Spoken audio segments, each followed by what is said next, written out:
Perjanjian Yandabo 1826 banyak memberi keuntungan kepada pihak British dalam usaha untuk menguasai sumber-sumber kekayaan di Burma. Di samping itu, Inggeris telah dapat meluaskan pengaruh dan menguasai semua wilayah di Burma yang bermula dengan Perang Inggeris-Burma I, seterusnya Perang Inggeris-Burma II dan Perang Inggeris-Burma III pada tahun 1885. Dasar pintu tertutup yang diamalkan oleh dinasti Kombau telah menyebabkan Burma akhirnya terpaksa tunduk kepada pihak British sehingga diberi kemerdekaan pada tahun 1948. Perjanjian Bowring pada tahun 1855 telah memberi kesan yang besar dari segi ekonomi, politik dan sosial kepada Siam dan British. Perjanjian ini telah menyelamatkan Siam daripada sebarang pencerobohan luar dan yang paling utama dapat mengekalkan kemerdekaan di samping Siam menjadi semakin maju.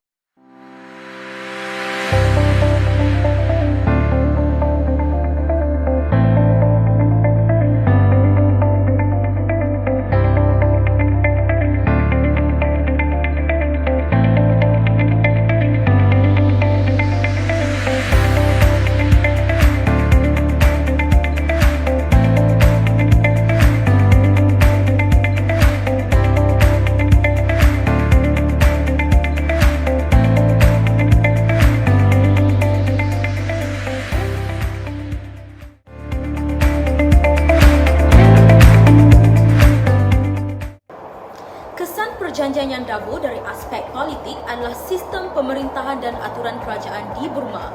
Melalui perjanjian tersebut, Burma terpaksa menjalinkan hubungan diplomatik dengan Inggeris.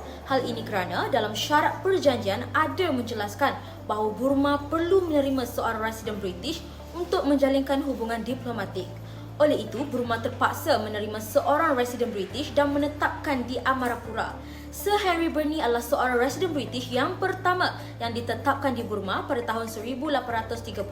Sir Harry Burney juga walau bagaimanapun telah membuat banyak penambahbaikan di Burma dan telah menyelesaikan masalah-masalah yang timbul di Burma. Sebagai contoh, masalah penyamunan di Arakan dan Tanah Siram.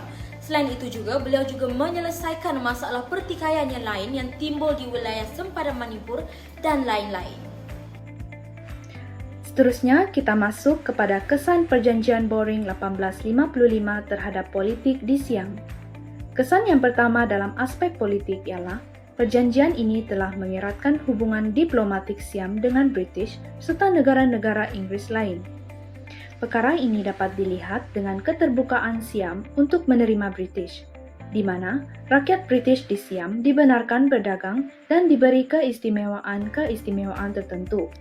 Misalnya, mereka diberi keistimewaan untuk memiliki tanah dan harta mengikut keadaan tertentu. Selain itu, negara seperti Prancis dan Amerika turut menjalankan hubungan diplomatik bersama dengan Siam selepas perjanjian Bowring ini wujud. Kesan yang kedua dalam aspek politik pula ialah perubahan dalam sistem pentadbiran di Siam. Sebagai contohnya, British diberi peluang untuk menjawat jawatan dalam pentadbiran tertentu, misalnya dalam pendidikan di Siam. Selain itu, British juga dilibatkan dalam penanganan kes-kes di Siam mengikut undang-undang British.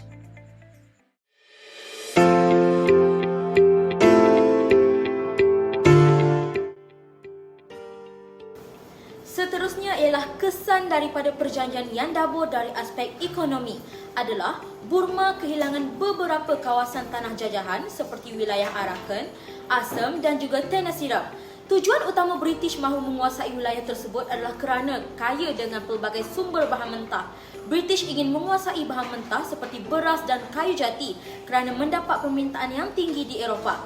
Namun, kesan daripada perjanjian tersebut, Burma telah mengalami kerugian yang sangat besar kerana kehilangan ketiga-tiga wilayah tersebut. Raja Burma iaitu Badapaya tidak berpuas hati dengan tindakan British mengambil hak Burma kerana wilayah tersebut merupakan kawasan yang terletak di Burma. Perkara ini tidak adil bagi rakyat Burma dan Burma menganggap bahawa pengambilan wilayah tersebut adalah tidak sah. Hal ini kerana pemindahan milik wilayah tersebut tidak adil dan tidak meminta pandangan dan mendapat persetujuan dari rakyat wilayah tersebut. Burma berpendapat sekiranya wilayah tersebut diberikan kepada British, sudah tentu Burma akan mengalami kerugian yang sangat besar dalam ekonomi mereka, terutamanya aktiviti nama baik pengekspor kayu jati dan beras di Asia Tenggara akan tercemar. Seterusnya, kita melihat kepada kesan perjanjian Boring terhadap aspek ekonomi di Siam. Yang pertama sekali ialah perjanjian Boring ini telah membawa kepada perkembangan ekonomi di Siam.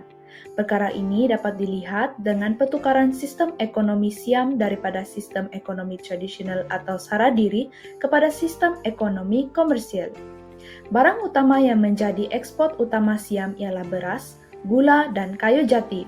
Perkembangan ini dapat dibuktikan dengan rekod ekspor beras sebanyak 5% pengeluaran pada tahun 1850 telah meningkat 50% pada tahun 1905.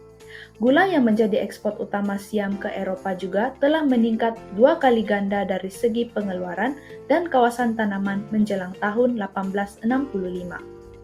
Seterusnya, penghapusan sistem monopoli ekonomi raja dan bangsawan, di mana perjanjian Boring telah mengakibatkan perubahan dalam susunan kewangan kerajaan Siam. Perjanjian tersebut telah mengubah sistem cukai dan menamatkan monopoli perdagangan yang sejak lama dipegang oleh golongan bangsawan dan kerajaan Siam. Penamatan monopoli perdagangan dan pembatasan kuasa untuk memungut cukai telah menghadkan pendapatan kerajaan Siam. Ini mengakibatkan satu perubahan telah dijalankan dalam susunan kewangan kerajaan Siam dalam usaha untuk membiayai kewangan kerajaan. Kesan dalam ekonomi yang seterusnya pula ialah mewujudkan hubungan ekonomi yang lebih meluas dengan negara luar. Selepas perjanjian Boring, pedagang-pedagang British telah menguasai perdagangan asing Siam dan muncul sebagai pelabur utama di Siam. Pedagang-pedagang British mula mengadakan hubungan perdagangan yang menguntungkan dengan Siam. Pelabuhan-pelabuhan British, terutamanya Hong Kong dan Singapura, telah mengadakan hubungan perdagangan dengan Siam.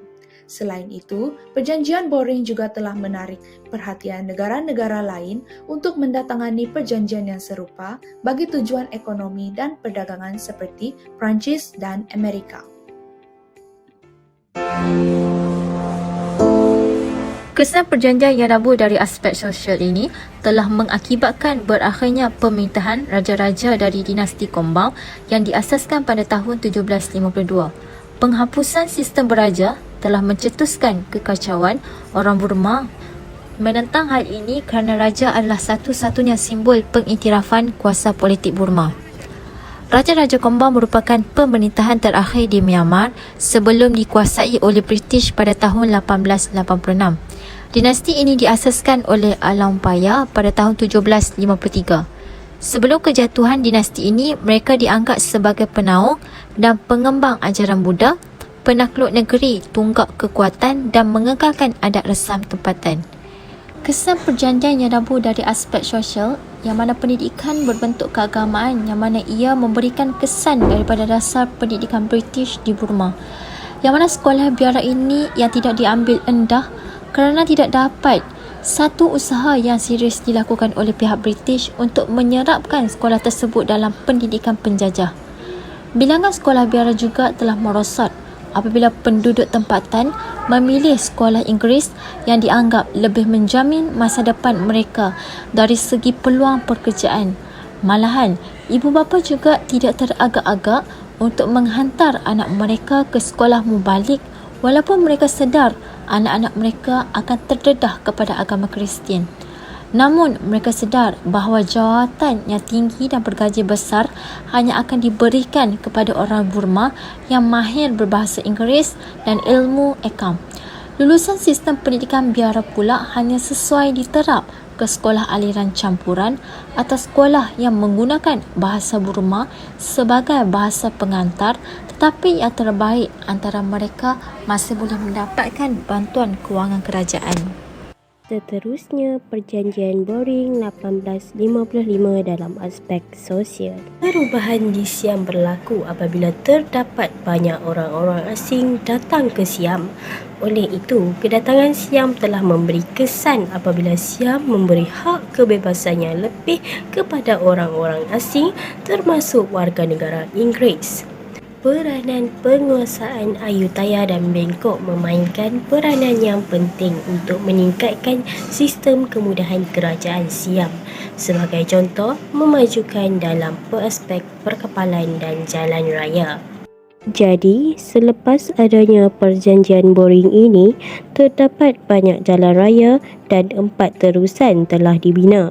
Sebagai contoh, terbinanya Jalan Raya Chenrun Krun 1862, landasan kereta api pada tahun 1893 untuk menghubungkan Bangkok dan Bat Nam. Selain itu, juga terdapat kemudahan telefon, perkhidmatan pos dan sebagainya. Samping itu, semenjak perjanjian Boring juga memberi kesan dalam pendidikan. Raja Mongkut memiliki pemikiran yang terbuka terhadap idea-idea barat. Sebagai contoh, pada tahun 1857, Raja Mongkut telah menghantar 27 utusan Siam ke Inggeris untuk mengumpul maklumat tentang ilmu pengetahuan. Selain itu, pelajaran barat juga mula diperkenalkan di Siam dengan mengambil guru-guru dari barat untuk mengajar orang-orang Siam. China Long Kong meminta pegawai British untuk mengeluarkan sistem pelajaran di Siam dengan membukanya di luar istana untuk anak-anak biasa di sekolah harian. Kesannya, pendidikan di Siam tidak lagi dijalankan di kuil-kuil Buddha. Kesimpulannya, boleh dikatakan bahawa perjanjian Yan Dabo dan perjanjian Boring agak berbeza. Di bawah perjanjian Yan Dabo, Burma hilir dijajah dan Burma dipaksa mendandatangani perjanjian Yan Dabo akibat peperangan dengan British. Bagi Siam pula, pemodenan dapat dijalankan selepas perjanjian Boring dimeterai. Siam mendapat keuntungan daripada perjanjian Boring kerana tetap merdeka dan menjadi semakin moden.